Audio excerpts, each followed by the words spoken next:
Good morning. I just gonna make a little quick video. I was thinking about been having an interesting month. I don't know if everybody else has been having some hard times, but I think it's been a little bit rougher than normal, I would say. But I think it's because a lot of truth is coming out and a lot of good positive stuff is coming out. So I'll just tell you what my experience has been for the last um, the last couple days. I've been feeling just kind of like flat, not feeling a lot of energy, not feeling I'm tired. I was attributing it to the weather, but I don't think it is. I think it's something else. I think it's a spiritual thing. All that stuff's so interconnected, And Kamlish was talking about this the other day, or in a video I saw the other day. He was talking about how spiritual energy or whatever. It's impossible to measure it, and I think that we have these things going on all the time, and we just don't even know. We're just swimming in this ocean of just energy, and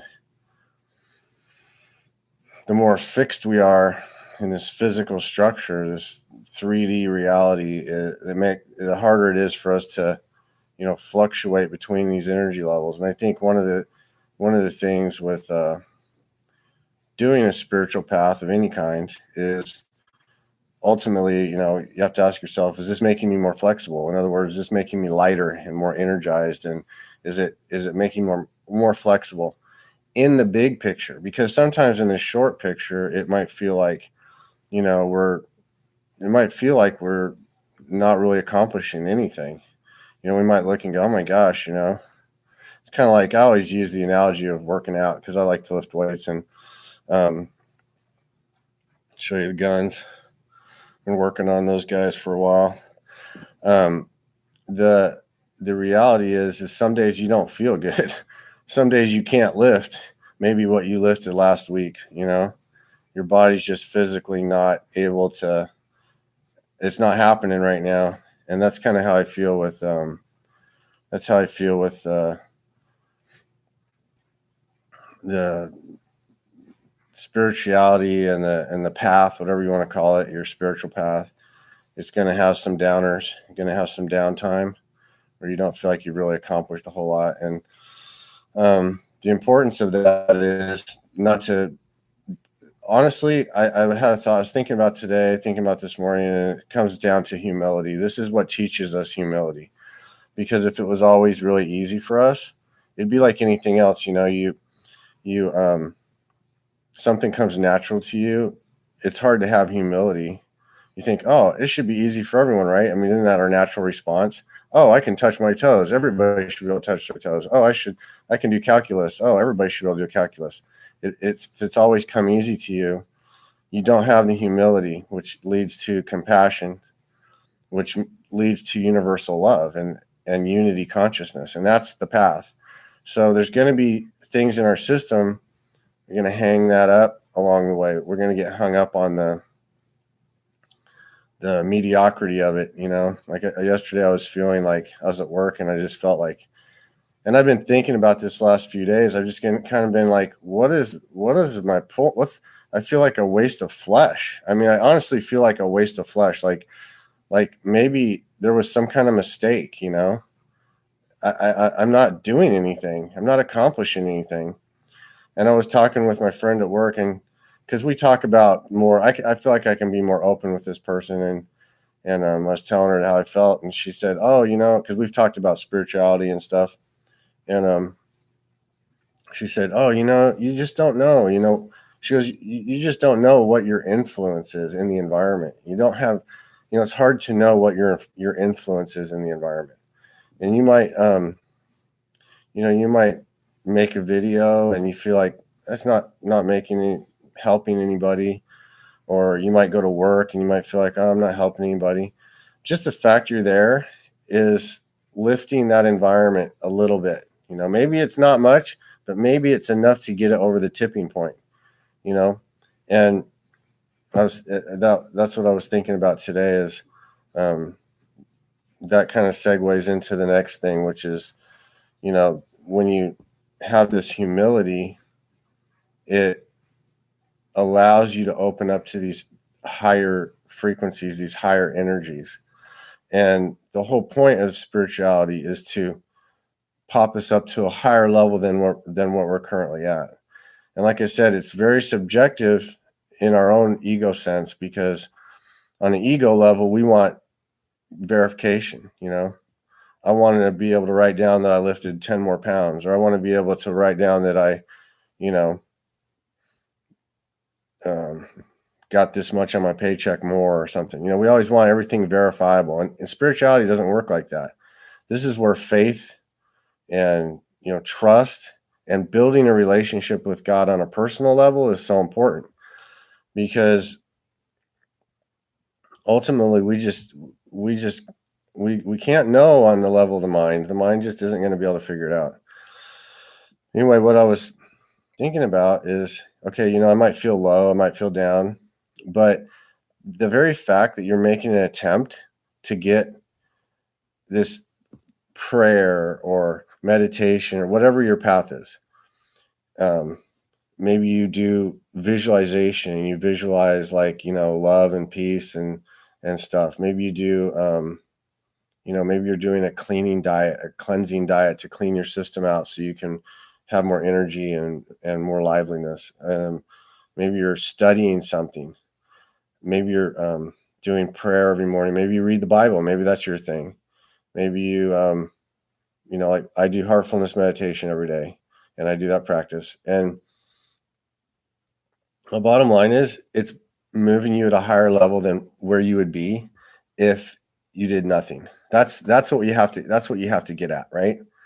For example, I started working out, and I've always had a lot of kind of lower back problems, sacroiliac joint problems with my back. I think old injuries and just the way my body, the way I'm built. So I could never really do a lot of weight.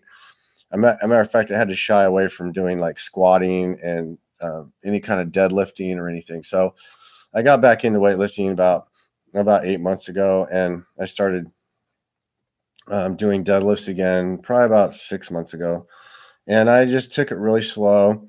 But then I started feeling strong, and I'm like, oh, I feel great. My back felt great. My hip wasn't hurting, and I thought, man, I can go up higher. I'll go up higher. I'll go up higher. And I went up, definitely went up and did more than I should have.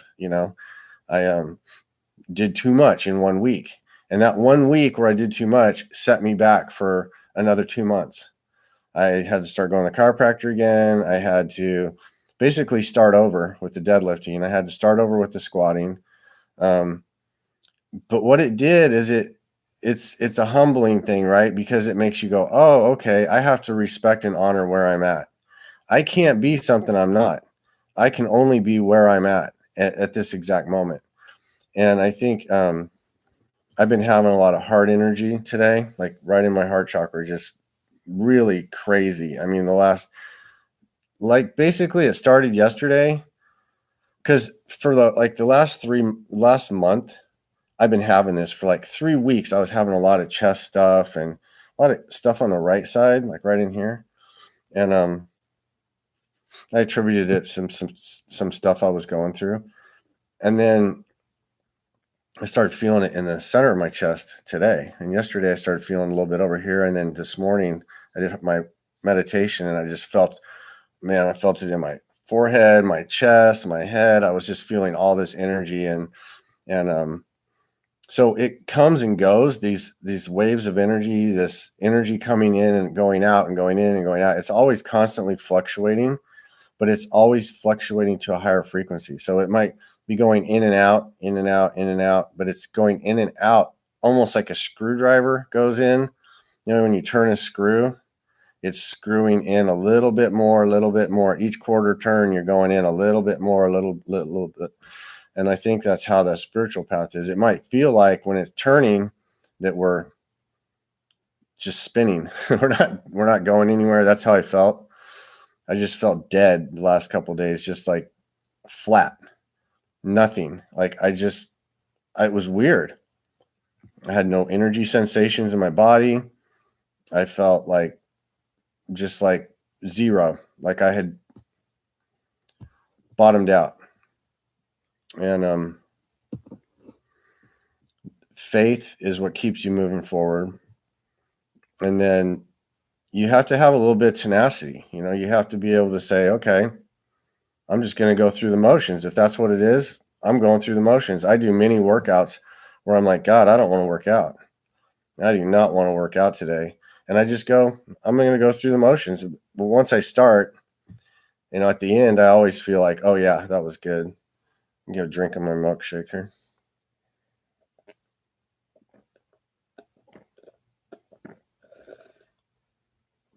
What? That's the process, right? You can't always be hitting it super hard every time, or you're just not gonna, you're gonna burn out. Spirituality is no different, and every single person's path is different. And another thing we got to keep reminding ourselves: every person has a different trajectory. We're all going to the same place, but the trajectory is different. You know, we don't even know our own history, you know, let alone somebody else's past lives and history and whatever they're going through. And a lot of times people don't even know their own history in this life, you know, because of trauma, because of stuff that's happened to them. They might feel like, you know, they blocked it out. They can't handle it. And then they have to work through all that. And then that opens up stuff. But the bottom line is that you start with what you know, and then you just, you know, work your way out. But I kind of been thinking about writing a book of my own personal spiritual journey. Of course, I'm not at the end of I haven't reached a stage of enlightenment, you know, I'm just a regular Joe Blow, but I think that's kind of the value, and I think that goes something with these videos is everybody has a value, and you know, you don't know what other people are going through. Maybe what you're going through is of value or helpful to them. And I'm going to say one more thing about it, and then I'll go. But Chargy, so he was the third president of the Heartfulness System. And I watched Paul. He's got a channel called Pockets of the Future, and he's the one that turned me on to the meditation. But and a lot of people have started meditating because of him. But he was saying that Chargy said, and I'm gonna not quote this verbatim, but it was something along the lines of, the lowest of the high is still higher than the highest of the low. And I think that's really important to remember on a spiritual path. And what that means is, if you're making an effort on a spiritual level, the lowest level, whatever that level it might be, I always think of like religion, like as the lowest rung on the ladder. Okay. But that's still higher than the highest level of the lowest energy.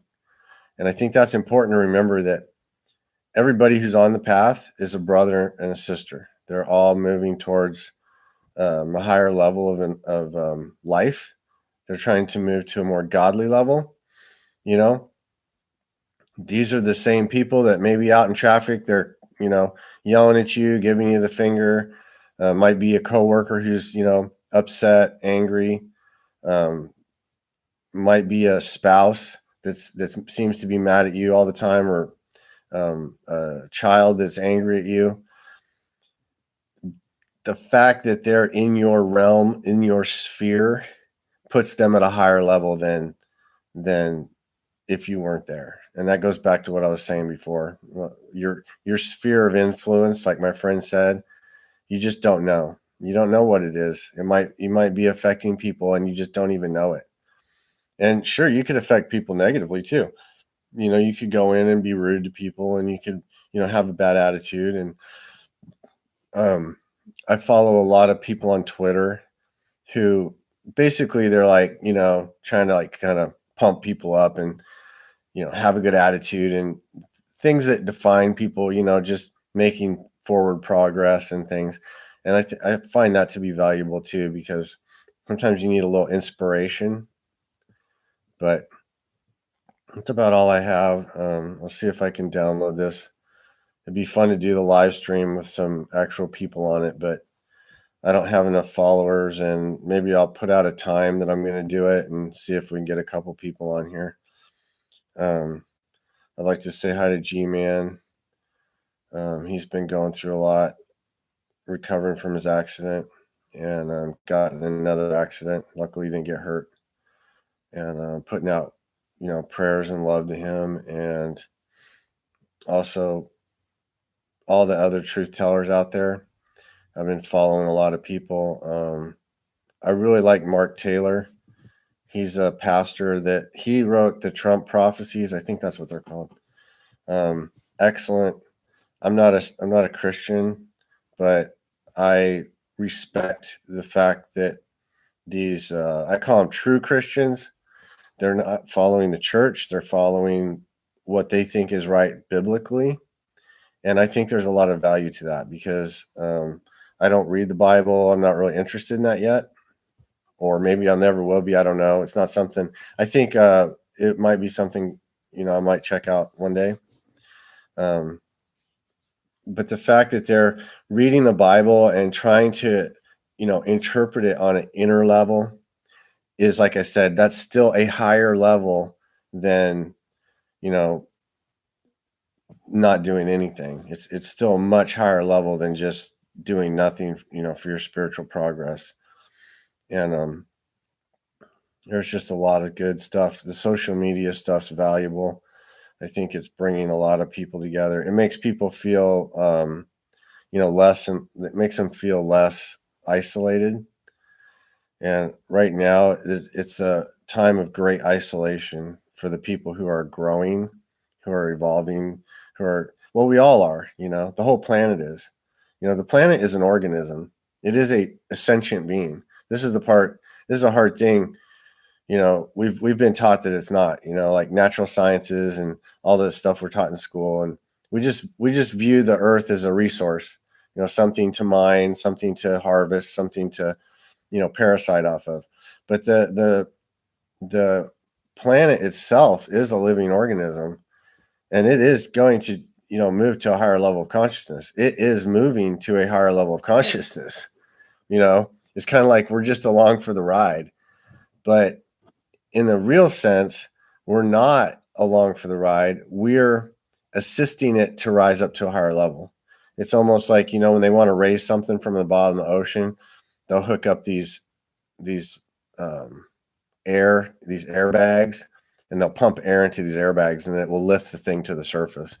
I kind of look at it like people who are on the spiritual path at whatever level are acting as maybe acting as those little air molecules. Each one of us is a little air molecule that's filling up this riser that's lifting the earth to a higher level. I like to think of it like that. I actually had a vision of that once. I had a vision once that I saw myself out in this, almost like I was out in this field of just consciousness, and there was all these other people, all these other beings out there also, and we were all just lifting the lifting the whole thing up just by being out there, just being in that state of self-awareness. It energizes you to a higher level. You don't have to think about it. You're just in that state of higher consciousness. And you can get in that state pretty easily by just thinking about God, whatever you think of God as. Maybe you think of Jesus, maybe you think of Buddha, Krishna, maybe you think of the, your guru, master, whatever. Or you could even think of of God itself, whatever your vision of God is, you can have a vision of, or ask for a vision. I do this a lot in my meditation. I'll ask for things. I want, Kamlesh has a little prayer you can say. I say it during meditation when I remember to, but it goes something like, God, I don't know you. I don't know you, but I want to know you as you are. And it's kind of like it takes the judgment out of, our mind wants to quantify God, wants to experience God and be able to take something back with us so we can say, "Oh, I know God, I know God," but our mind can't, right? So that's why it has to come from the heart level. And when you do a spiritual practice, that's what you're developing, that closeness. It's like I had a thought the other day of being walked down the aisle. You know how a bride is walked down the aisle, and the teacher, the guru, the master, whatever you want to call them, the savior, they're shining a light. They're actually walking us up the aisle. They're walking us up to the altar, you know, so that we can have union with the divine. I mean, it's heavy stuff, right? I mean, it's an amazing job. And because I was thinking the other day, I was like, why? How could these people do this job? I was listening to an interview with Kamlish, and let me get a drink.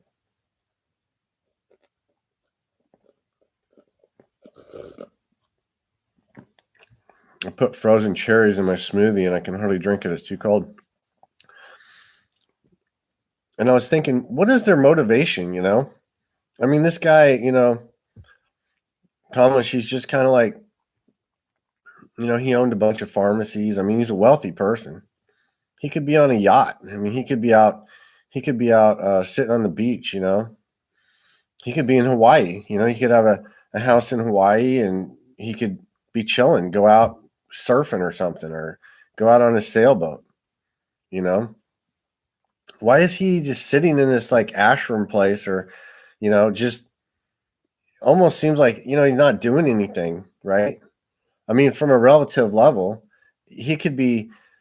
I mean, he could probably. I don't know how rich he is. I have no idea. I'm assuming he's. I'm assuming he's pretty fairly well off.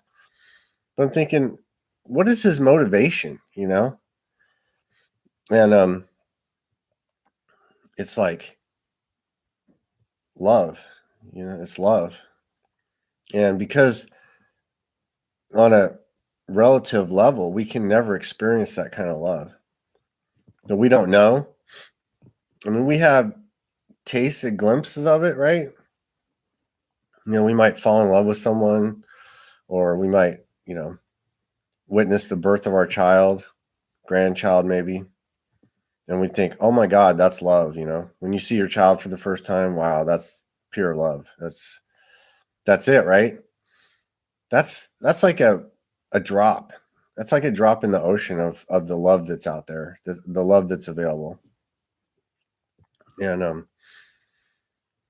that's what kind of came to me. And I was like, yeah, from a relative level, you look at this guy and he's just kind of, chilling. He's not really, I mean, he probably does a lot of talks and does a lot of interviews with people and things, but you think, gosh, that'd be boring, right? I mean, I wouldn't want to do that all day. I want to go do fun things, right? Fun things. And it's a level of maturity, right? Like one of my friends was talking about her boyfriend.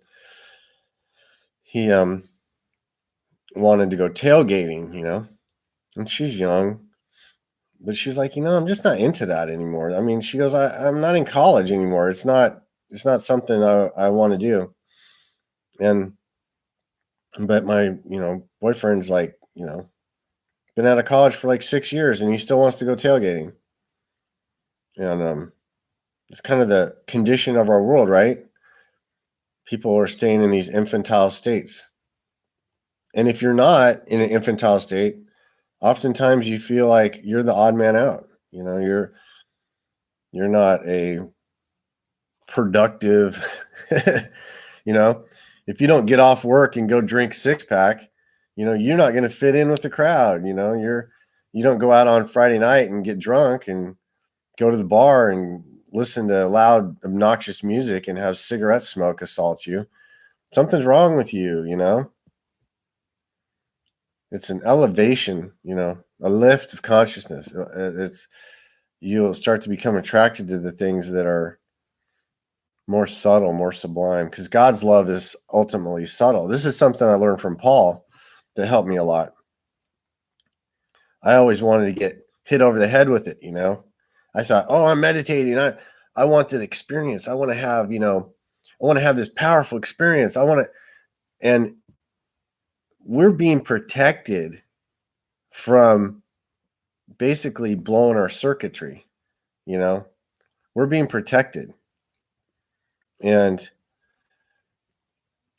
that's the thing that's really humbling. And I had an experience of that when I started doing heartfulness that, you know, really changed everything for me in terms of how I viewed things. And I was upset. I was, you know, not feeling like very happy. And I'd been doing heartfulness for about 3 months.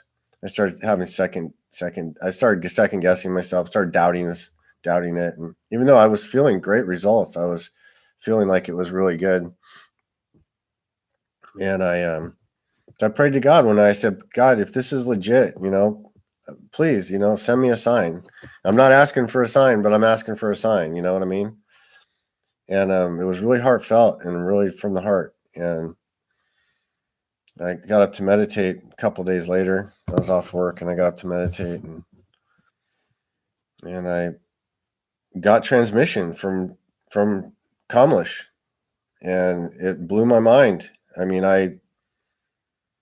it was amazing. And I won't go into the details of it, but the love that was coming off of Kamlesh, it was like he was a window, right? Like he's sitting in front of this tsunami wave. And the tsunami wave had the power to destroy worlds. I mean, it could come in and just wipe out the whole thing, right? Clean the slate. There'd be nothing left. And this godly energy is so refined and so subtle, even though in its raw state, it's just total annihilation. And I don't know how to explain that very well because it's what I experienced was the raw power of God.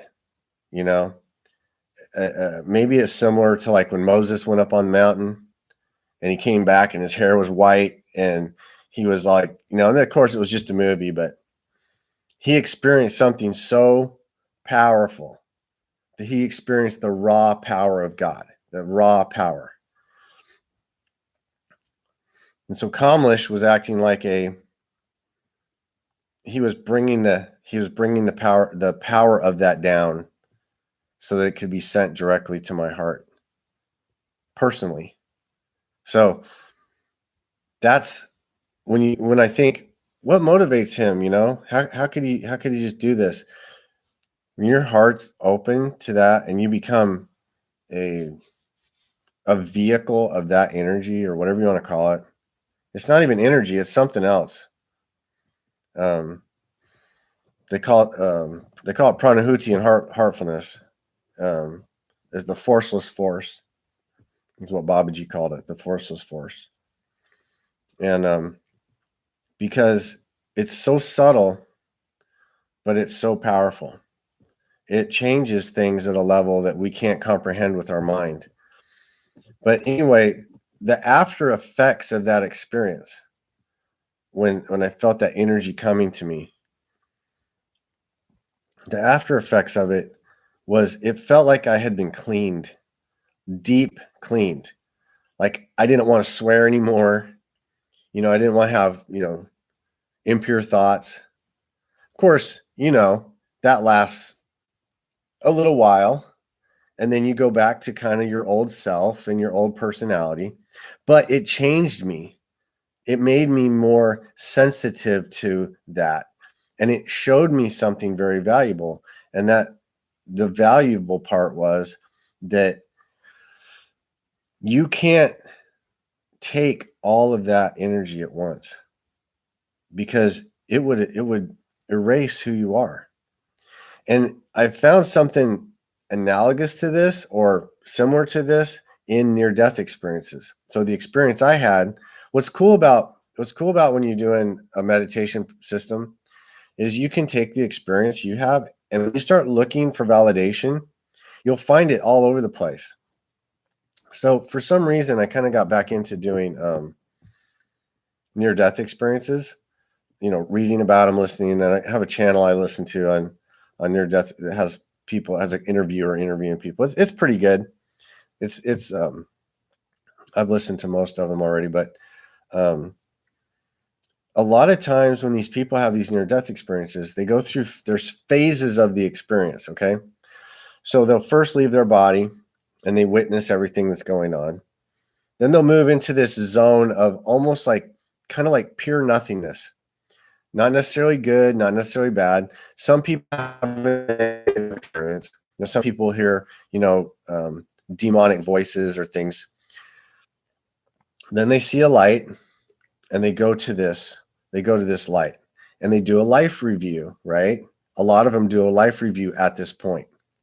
And when they do the life review, it's almost as though they're being cleansed, they're being purified. And some of the people just have a pure experience of that, where they'll say, oh, I was before this being, whatever it was, the eye of God, or whatever they describe it as. They might describe it as an angel, Jesus. They might describe it as, a spiritual being, some higher level spiritual being. But this being will basically just transmit love to them, unconditional love. And they say, oh, it just feels like I'm just swimming in this love, or I'm being washed. It's cleaning their system. It's cleaning them, right? So that they can move to the higher octave. It's not a judgment. It's not a judgment. It's just cleaning.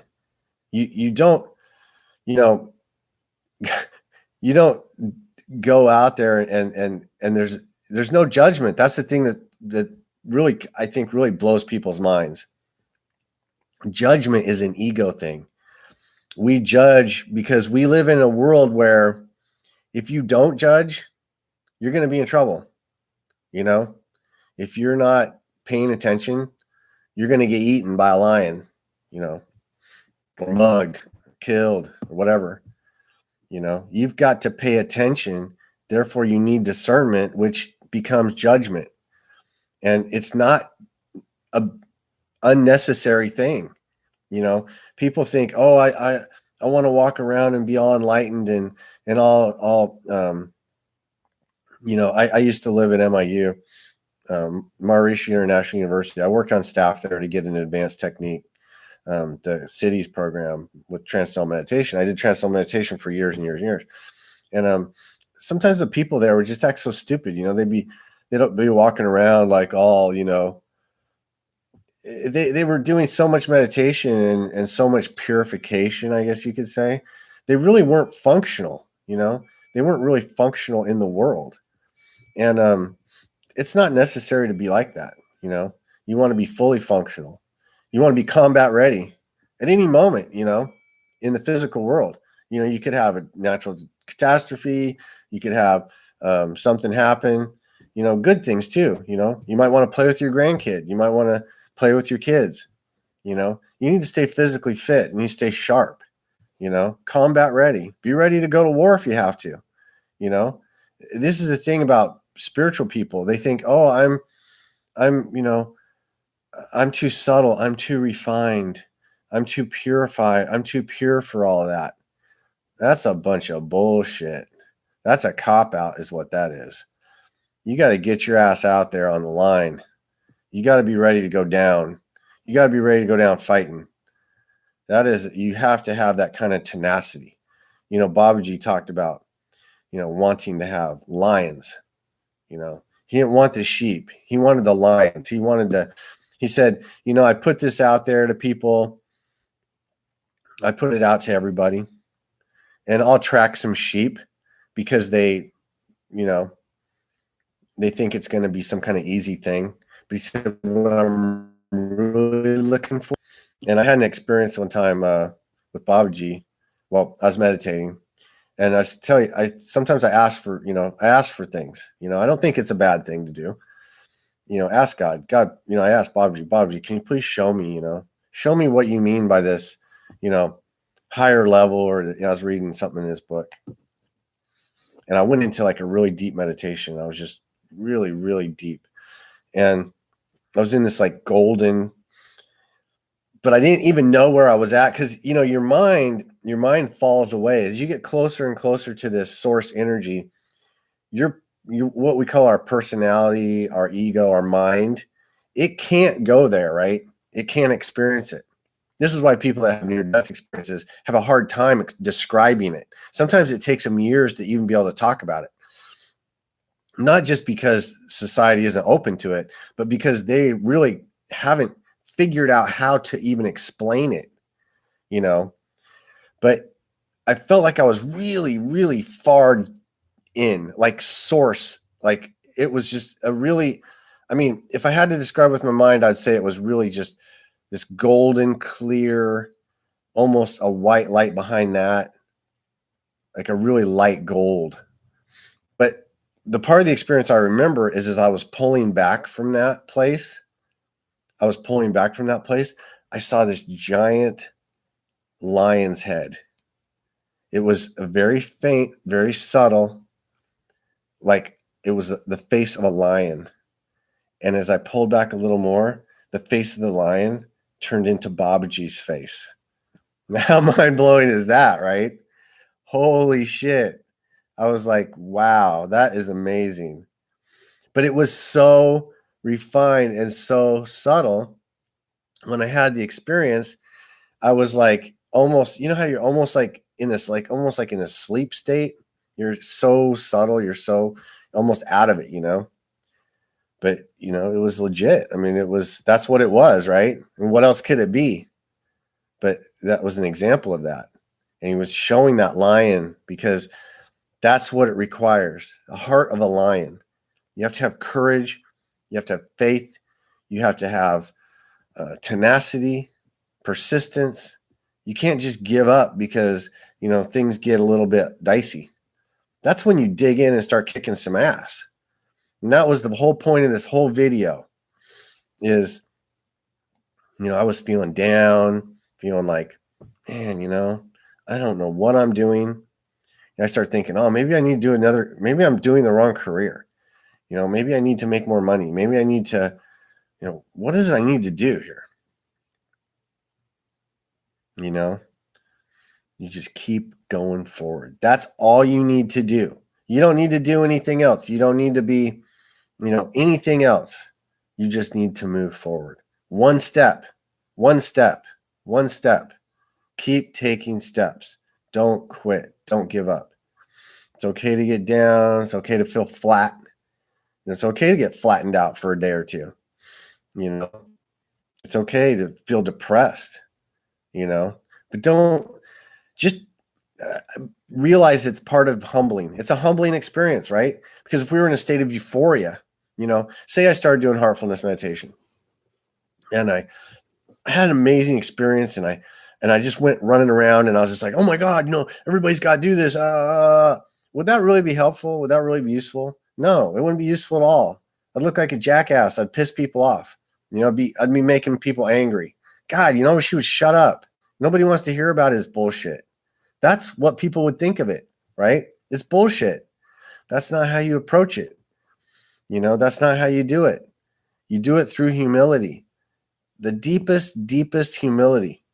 And when I look at people like Kamlesh, someone who could be, like I said, he could be sitting on a beach, he could be drinking Mai Tais or whatever, and I see the level of humility in this person who could be, like I said, financially, he's doing, he could do, like I said, whatever the hell he wants.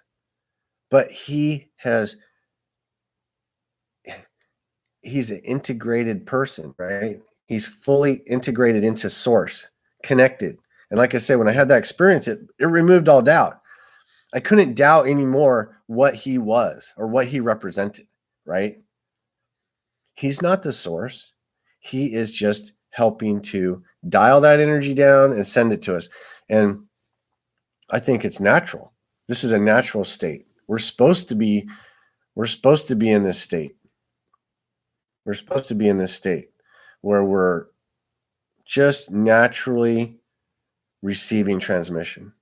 Just like a baby receives love from its mother, receives love from the parents. That is a transmission. There is a transmission happening. The parents don't realize it because they're not developed. They're not highly developed enough. But a mother is connected to her baby's heart. There's no separation between those two things. A mother has intuition about what's going on with her baby. She hears the baby. She wakes up before the baby starts to cry. I mean, things like that. There's all kinds of stuff like that. That's because there's a connection. Well, imagine, that God wants to connect with all of us like that. And that got lost. That transmission got lost somehow. We got disconnected. We got cut off from the source. And these spiritual beings are sent by the divine itself.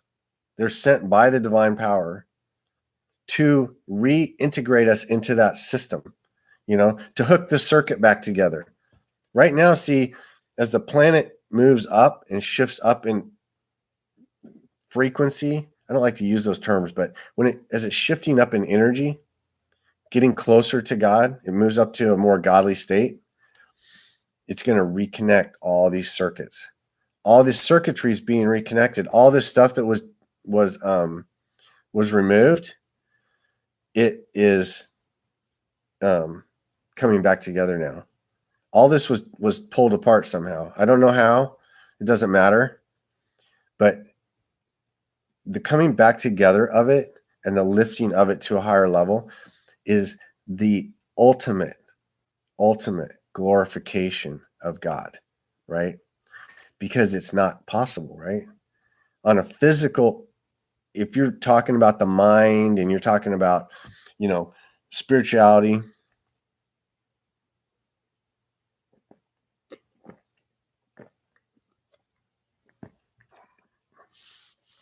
the mind says, oh, this isn't possible. This isn't possible. This couldn't happen. But all we have to do is look at all the impossible things that happen all the time. It's impossible that my lungs could breathe in air. It's impossible that my bloodstream could move carbon dioxide out and move oxygen in. It's impossible, that a sperm and an egg could come together and create an entirely new human being. I mean, that's impossible, right? That's not possible. How does that happen? I mean, science, they try to put everything in like, well, this happens and this chemical reaction happens and this happens. But why? Why does that happen? Love. It's God. It's God. When we breathe in air, it's love. It's love. Love is making all of the processes work. It's making all the processes work. The kidneys, the livers purifying the blood, endocrine systems, sending out hormones to balance the system. We're a walking miracle. Human being is a walking miracle. That is proof positive right there. And mainstream science, mainstream stuff, they act like it's no big deal. It's just what it is. It's just, well, we'll get PhDs in this stuff and we still have no idea. We have no idea what's causing this. No idea. Just like, I was talking about with Kamlesh. Why would this guy, in a worldly standard, why would he want to accomplish? Why would he want to retire, and sit there and, because we don't have any idea the love, right? That's it right there. That's the whole thing. Love is the whole thing. It's the whole thing. And our society is going through it right now. We're shifting this You can see it all. I mean, it's crazy, right? Totally crazy what's going on, but it's good. It's time. People need to wake up. They need to wake the F up. It is time to wake up. They've been asleep. They've been anesthetized. They're in a state of, they're like a bunch of zombies walking around, have no idea what's going on. But they do know love when they feel it. They do know love. They might talk themselves out of it, you know. They might talk themselves out of love, but they know love when they feel it. And that's why I think the number one thing we can do as individuals on a spiritual path is to develop that love within ourselves. And that connection to source is what does that. And I know for me, that's been happening this last month and a half. I've had some big lessons coming. I'm still processing that stuff. I'm still feeling some sadness, some depression. But what I'm processing is ego, the part of us that's, the transient part, the part that's not going to last. It's the wheat from the chaff. The chaff is being released, the thinning of the veil, pulling this veil thinner and thinner and thinner and thinner and thinner until we just are, we still, people that have near-death experiences, they go into the near-death experience and they say, oh, I still have my same personality. I still have my sense of identity, right? But people who have had deeper near-death experiences, that veil gets thinner and thinner and thinner and thinner and thinner. I mean, immediately when they leave the body, and this is an interesting point. I never thought of it really. But the second they leave their body, they say it's like observing something that doesn't even belong to them. It's like looking at an old coat that you threw in the Goodwill. You're like, ugh, that's gross. I don't want that anymore. Isn't that amazing? So all that attachment immediately gone. Think about, you could spend lifetimes doing spiritual labors, meditations and purifications. And it could take lifetimes to get to that point where you just look at your body and just go, oh, it's just a piece of meat. Oh, I have no attachment to it, right? But on the other hand, that attachment is necessary, like I said earlier, to a certain degree. Once we leave the body, that's when we don't have to have the attachment. So it's good to attend to your body while you're alive. Obviously, it's a vehicle. It's like having a car. You got to change the oil. You got to check the tire pressure. You got to get new tires. You can't run it, without oil. Same thing. There's people running their bodies without oil and they end up, having heart attacks and having all kinds of problems.